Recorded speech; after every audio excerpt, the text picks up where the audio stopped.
কাটবেন না। সাধারণত সুন্নাত নিয়ম হচ্ছে প্রতি সপ্তাহে হাত পায়ের নখ কাটা, সম্ভব না হলে 2 সপ্তাহ অন্তর শুক্রবারে নখ কাটা, সম্ভব না হলে 3য় সপ্তাহে নখ কাটা।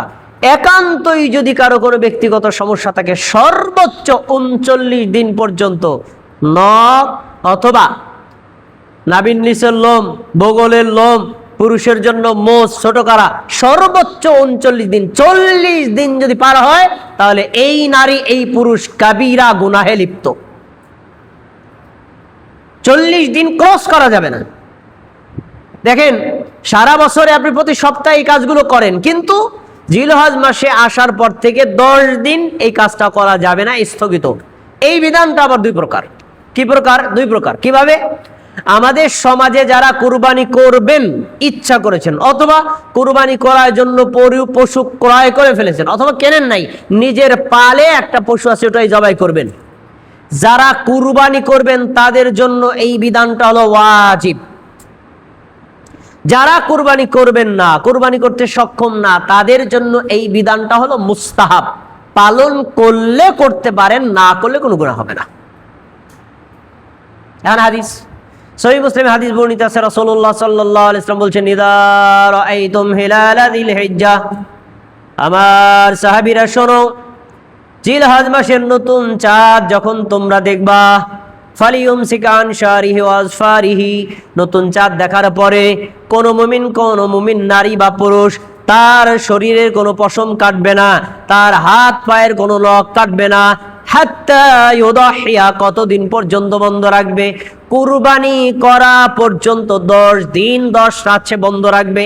কুরবানি করার শেষে এবার তার হাত পায়ের নখ কাটবে, তার মোচ শুরু করবে, বগলের লোম পরিষ্কার করবে, নাভির নিচের লোম পরিষ্কার করবে। এইটা যে কুরবানি করবে তার জন্য ওয়াজিব, আর যে কুরবানি করবে না তার জন্য একটা দঈফ, কেউ বলেছেন হাসান হাদিস, হাদিসটার উপর আমল করা যায়।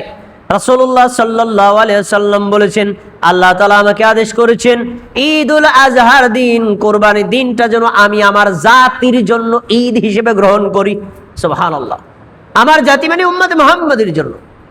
তখন একজন সাহাবী বলছেন, আল্লাহ রাসূল, কুরবানির দিন একটা ঈদের দিন, এত চমৎকার দিন, এত নেকির দিন, সবাই পশু কুরবানি করছে, কিন্তু আমার পালে একটা ছাগল আছে, এই ছাগলটার দুধ হয়, দুধটা আমি খাই, আমার পরিবারের লোকেরা খায়। এই দুগ্ধদানকারী ছাগল ব্যতীত আর কোনো ছাগল নাই, আমি যদি এই ছাগলটা জবাই করে দেই তাহলে কি কুরবানির নেকি আমি পাবো কিনা? আল্লাহ রাসূল সাল্লাল্লাহু আলাইহি ওয়াসাল্লাম বললেন, আমার সাহাবীরা, তুমি এই ছাগলটা যদি জবাই করে দাও তোমার দুধ খাওয়া বন্ধ হয়ে যাবে, পরিবারে দুধ খাওয়া বন্ধ হয়ে যাবে না, ওটা জবাই করা দরকার নাই। তোমার যেহেতু কোনো সক্ষমতা নাই কুরবানি করার, তুমি একটা কাজ করো, জিলহজ মাসের নতুন চাঁদ দেখার পর থেকে মানুষ যখন কুরবানি করবে এই 10টা রাত এবং দিন তোমার হাত পায়ের নখ কাটবা না, নাভির নিচের লোম পরিষ্কার করবা না, বগলের লোম পরিষ্কার করবা না।